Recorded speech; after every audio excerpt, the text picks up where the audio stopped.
Tarcísio falou hoje, né, sobre essa operação e ontem ele falou num evento para empresários. Ele disse que o Brasil está indo na direção errada e disse que a direita vai ter um projeto competitivo para 2026. Vamos ver?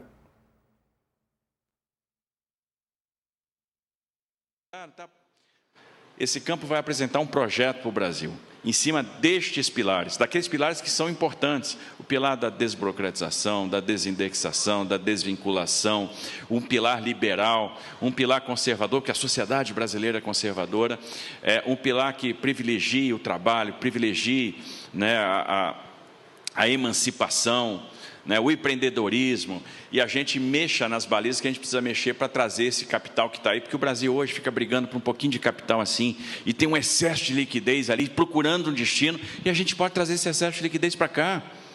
Não está difícil. E essa turma vai se organizar, vai apresentar esse projeto, e esse projeto vai ser vencedor ano que vem. Não tenha dúvida, nós vamos livrar o Brasil do PT. Essa turma ou nós? Aí o mercado ouve isso e fica parecendo assim que esses que aplaudiram estão perdendo dinheiro no momento no Brasil, né? E fica parecendo que ganharam muito durante o governo Bolsonaro. E não foi exatamente assim, não estão perdendo dinheiro. O problema aí, veja, a gente está com uma palavra de ordem. Vamos livrar o Brasil do PT. Por incrível que pareça, quando a gente vai para sutilezas necessárias da análise política, né, esse nós vamos livrar o Brasil do PT não é uma divisa que interessa, por exemplo, a Eduardo Bolsonaro. Como, Reinaldo? Ele não quer livrar o Brasil do PT? Não, ele quer. Se pudesse, ele acabava com a esquerda no Brasil, né? Fulminava. Ele quer livrar o Brasil do PT. A única coisa que ele tem claro é que não serve qualquer coisa, nem qualquer instrumento para livrar o Brasil do PT. E isso também ele já deixou claro, né? Então, esse vamos livrar o Brasil do PT é o Tarcísio se oferecendo para ser o cara, agora que Bolsonaro está preso, o que ele certamente comemorou intimamente, embora diga o contrário, né? Vamos livrar o Brasil do PT? Eu sou o cara, eu me ofereço para esse papel. Juntar todo mundo, quem não quer PT aí, ergue a mão. Ah, não quer PT? Então você está comigo. Eu acho curioso quando falo que o Lula faz o jogo da polarização, essa palavra que emburrece as pessoas, né? Quem faz o jogo da polarização, na verdade, é gente como Tarcísio, né? Tudo que não é PT, todo mundo que não gosta muito do PT, todo mundo que não gosta um pouco do PT, venha para o lado de cá. Venha comigo, né, que eu vou congregar toda essa gente, né? Aí, diz Eduardo, nós vamos ver, concedeu uma entrevista ao UOL, diz Eduardo, não é assim. Seja porque tem exigências maiores a fazer, e até agora Tarcísio talvez não tenha concordado com elas,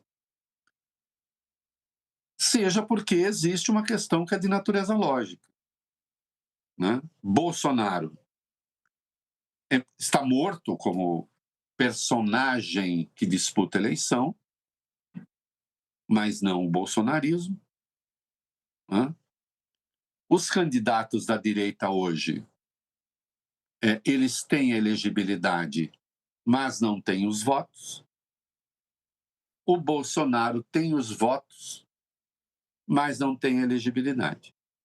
Não estou dizendo que tem os votos para vencer, mas tem os votos para andar bastante na corrida, né?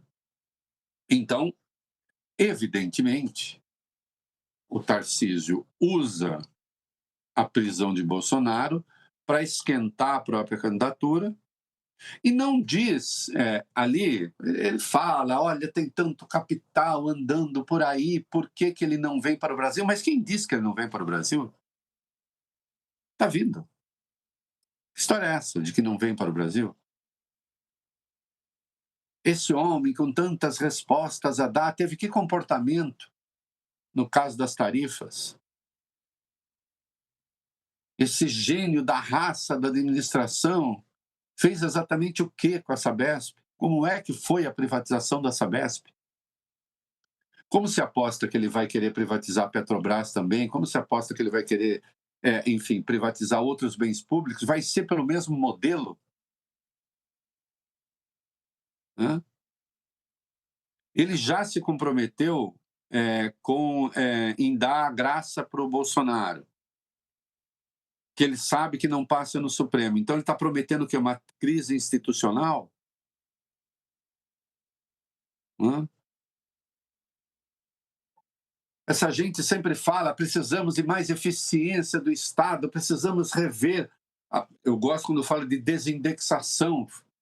A palavra desindexação é mexer com o salário mínimo. O nome da desindexação é isso. É mexer com o salário mínimo e com a aposentadoria. Mas então tem que falar claramente o que é.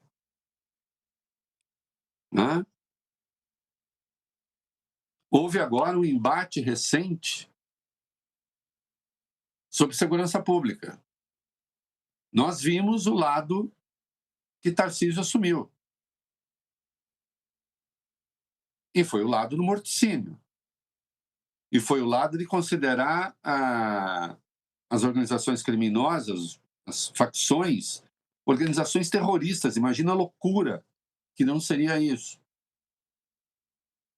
Né? Mas aí reveste esse discurso todo do precisamos, chega de PT,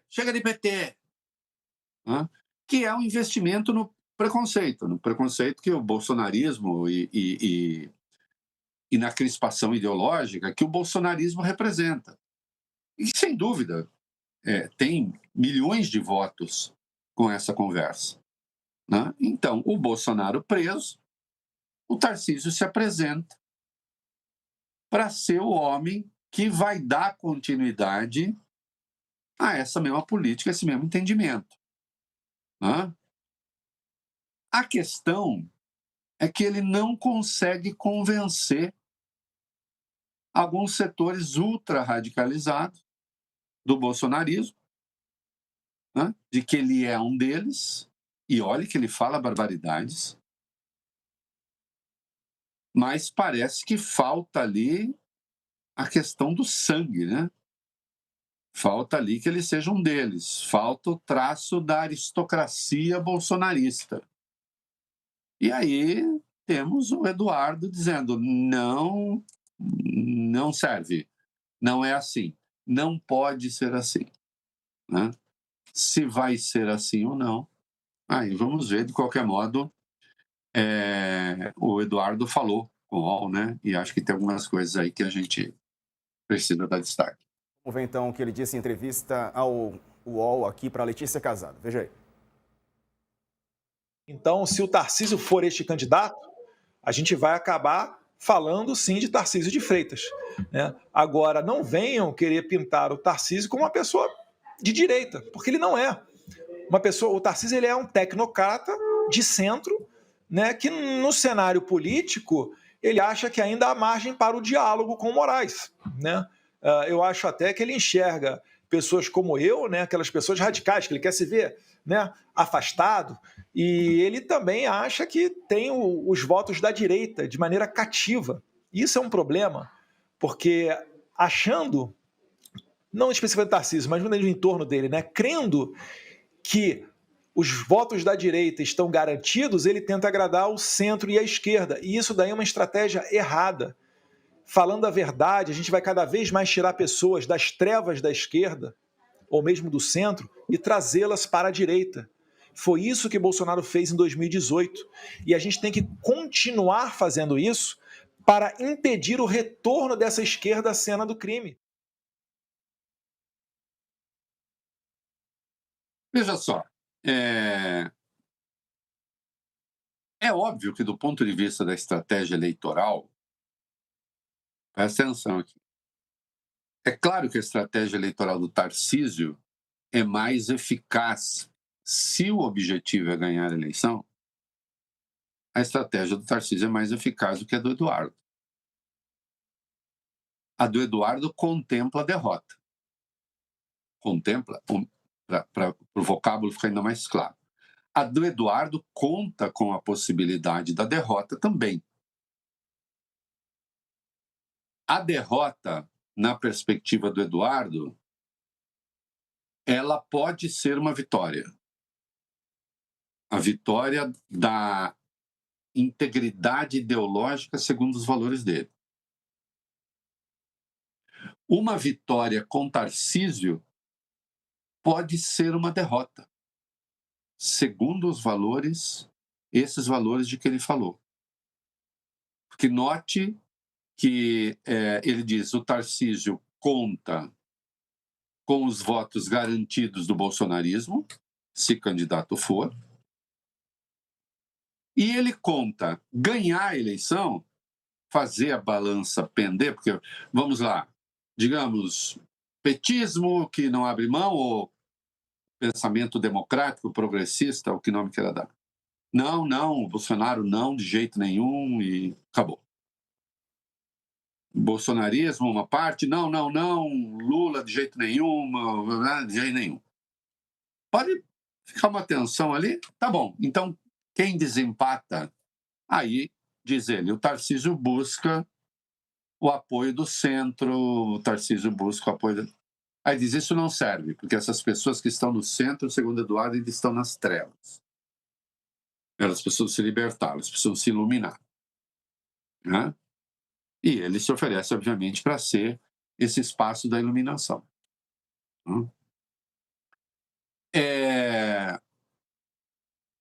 E se não der certo? Se não der certo, ele conserva a liderança, eles conservam a liderança desse grupo ideológico. Eles continuam a liderar a oposição. Essa oposição mais aguerrida, essa oposição mais firme, ainda que perca espaço, ainda que fique menor. O que ele não quer é correr o risco de ganhar com Tarcísio e, a partir daí, Tarcísio passar a fazer o que ele vai fazer, o que ele faria se ganhasse. Obviamente, construir seu próprio patrimônio político e passar a dialogar. Ou será que Tarcísio, se ganhar, ele não vai dialogar, não vai buscar dialogar com o centro, não vai buscar dialogar com o Supremo?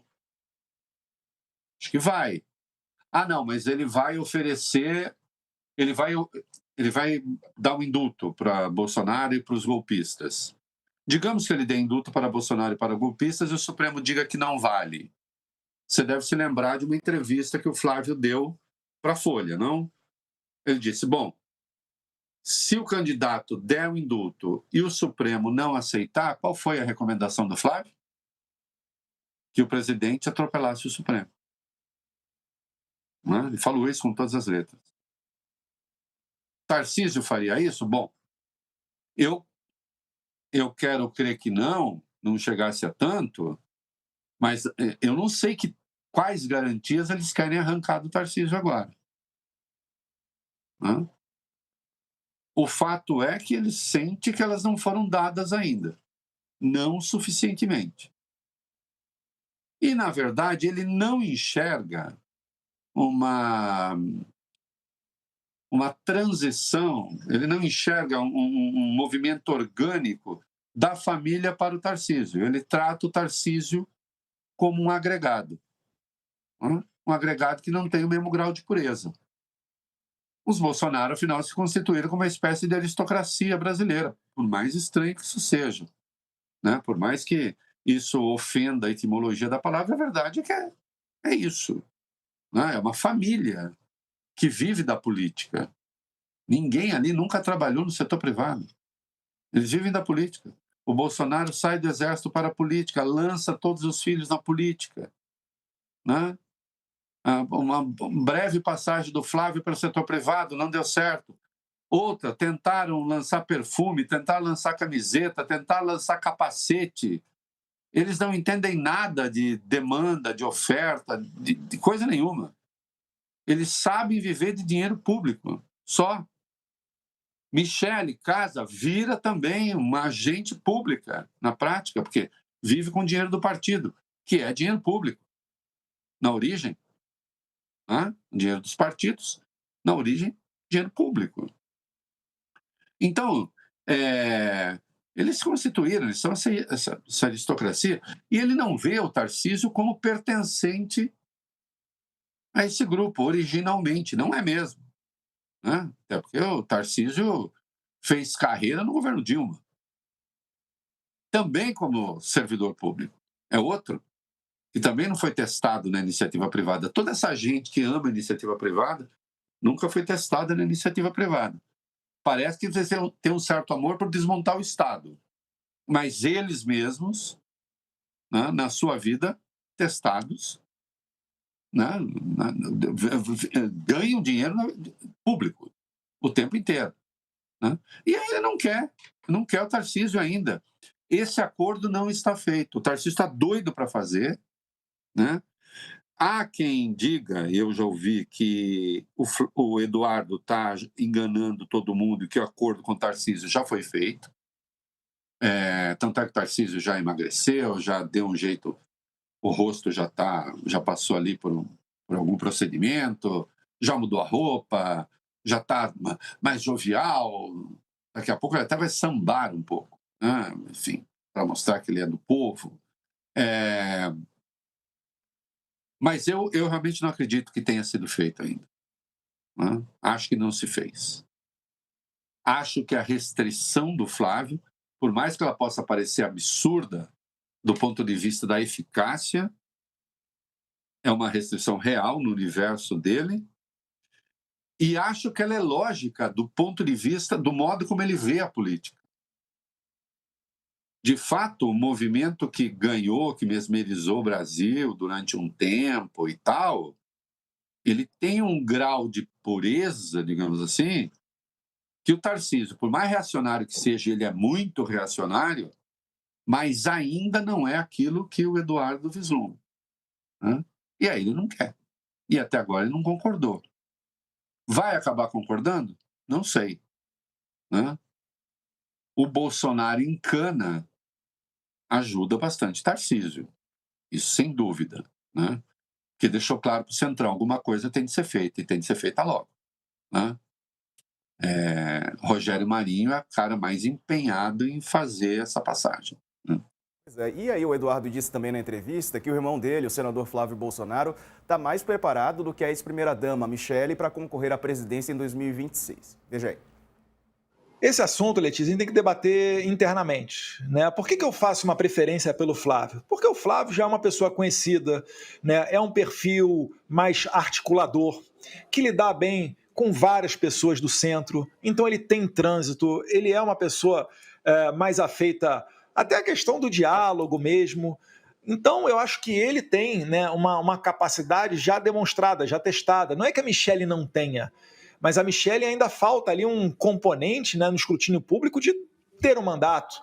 Eu acho que o Flávio estaria em condições muito mais preparado, não desmerecendo nem um pouco a Michele, mas o Flávio estaria em uma posição muito mais preparado para assumir essa difícil missão, esse desafio, do que a Michele nesse momento.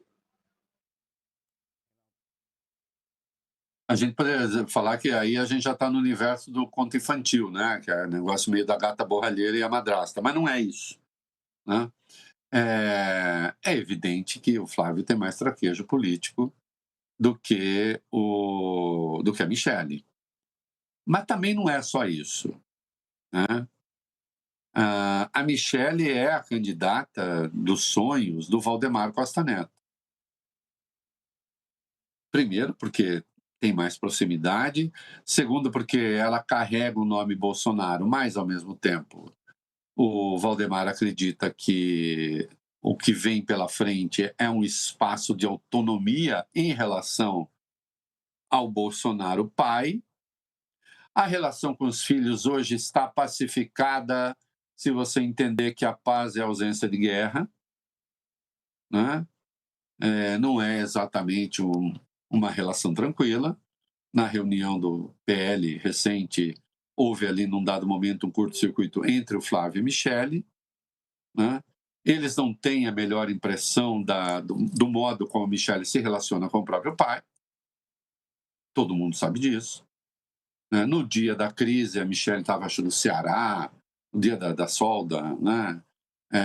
Porque esse homem que precisa de atendimento 100% do tempo, agora na PF, veja você, na verdade, estava lá sozinho em casa, o segurança dormindo, a filha dormindo, que é normal, né? E a mulher, e a Michele, que consta, vira ele de lado, não estava lá para virar ele de lado, né? Mas não é só isso. É também o fato de que, sendo Michele, a presença, o controle de um Valdemar Costa Neto sobre o governo, se ganhasse, seria maior, né? Veja, eu entendo todos aqueles que dizem isso tudo é mera distração, porque, na verdade, Tarcísio está escolhido e vai ser o candidato da família, né? Tudo leva para isso. Logicamente, tudo leva para isso. Do ponto de vista lá deles, da extrema-direita, né, a alternativa parece mais viável. Até porque conta com apoio. Nós vimos ali, chega de PT, e aí a turma lá dos mercados, como chama, pode nem saber direito por quê, mas PT não, né? Então, é claro que é quem tem mais articulação hoje no Congresso, né? Deles todos. Tem apoio do mercado, tem apoio do capital, tem apoio de um pedaço importante da mídia, enfim, né? Então, eu entendo que digam, isso daí é jogo de cena. Hoje não é. Se vão chegar a um acordo, né, vamos ver. Que o Bolsonaro terá de indicar alguém, terá. O Flávio, até agora, Eduardo também não dá, porque virou réu, o Flávio, até agora, aceitaria, eventualmente, ser vice do Tarcísio, ou o que ele quer mesmo é ficar como senador, né, se reeleger como senador, porque ele acha que dá para fazer o acordo com o Tarcísio. Ele topa um projeto que não seja tão puro. Ele não tem a mesma perspectiva que tem o Eduardo, de que mesmo perdendo, o que vale é investir no projeto, porque nós temos que fazer uma reforma do Brasil que vá nesse sentido da questão ideológica e tal. Mesmo o Tarcísio prometendo isso, no vídeo que a gente colocou ali, ele coloca, porque o Brasil é conservador, nós precisamos pensar no Brasil conservador. Não sei exatamente o que ele pensa por isso. Nem sei exatamente o que ele quer dizer por conservadorismo, né? Aliás, é um assunto pelo qual me interesso bastante. Eu adoraria saber qual é a bibliografia conservadora do Tarcísio. Quais são os autores de referência do Tarcísio quando ele fala em conservadorismo? O que ele entende por conservadorismo? Existe o conservadorismo democrático, que, aliás, são pensadores requintadíssimos. Porque o conservadorismo, em essência, nós vamos preservar as instituições, conservadorismo democrático, nós vamos preservar as instituições que dão um molde do regime democrático e, dentro desse molde, nós vamos promover mudanças necessárias, né? Para pegar uma imagem muito simples do Chesterton, a melhor forma de ter um poste de luz sempre funcional é pintá-lo sempre, né? Para que ele continue a sustentar as estruturas ali, não deixar a coisa se deteriorar, não é? Conservar, nesse sentido, é renovar, não é? sem mudar as balizas. O pensamento progressista tende a falar, não, sem uma mudança da própria moldura, sem uma mudança das próprias instituições, a gente também não consegue fazer coisas, porque elas batem no limite. E essa tensão na democracia é saudável, isso é maravilhoso. Isso constitui um bom regime. Agora, nada disso supõe fazer a sociedade andar para trás. Não é uma sociedade reacionária, que reage a mudanças na ordem social, que reage a mudanças na distribuição de renda, né? Que se incomoda, que diz que o aeroporto, que o serviço dos aeroportos piorou muito depois que encheu de pobre, né? Que só sente conforto se sentir realmente uma distância muito grande em relação à pobreza, né? Então, o que é que se quer, né? O que é que se quer? O que é esse Tarcísio do Brasil conservador de que ele fala? Isso não está claro. Tem livro aí? Tem bibliografia? Quando eu faço isso, fica parecendo assim, se não tiver livro, não serve. Não, não é isso. Não é isso. É que quando ele fala o Brasil é conservador, eu quero saber do que ele está falando. O Brasil é conservador, nós vamos fazer o quê? Nós vamos tentar voltar atrás, por exemplo, na questão da união homoafetiva, já que o Brasil é conservador? Nós vamos defender que, desde que no universo religioso você possa fazer pregação em favor de discriminação de minorias? O que é ser conservador? Conservador nos costumes? O que é ser conservador nos costumes? Tudo isso precisa ser definido. Tarcísio diz, sou eu, cara, para fazer isso. Eduardo diz, não, ainda não. E se você notar, o Tarcísio foi se tornando mais reacionário a cada dia. Ele foi crescendo no reacionarismo. Então, inicialmente, não conversava com o Supremo, era um interlocutor e tal, até ele ir para a praça pública, fazer pregação contra o Supremo. E agora, de novo, fazendo pregação contra a prisão domiciliar e contra a prisão propriamente. Né? Essa gente, no fim das contas, defende a impunidade para os seus, e não tem muito limite ao fazer isso. Né?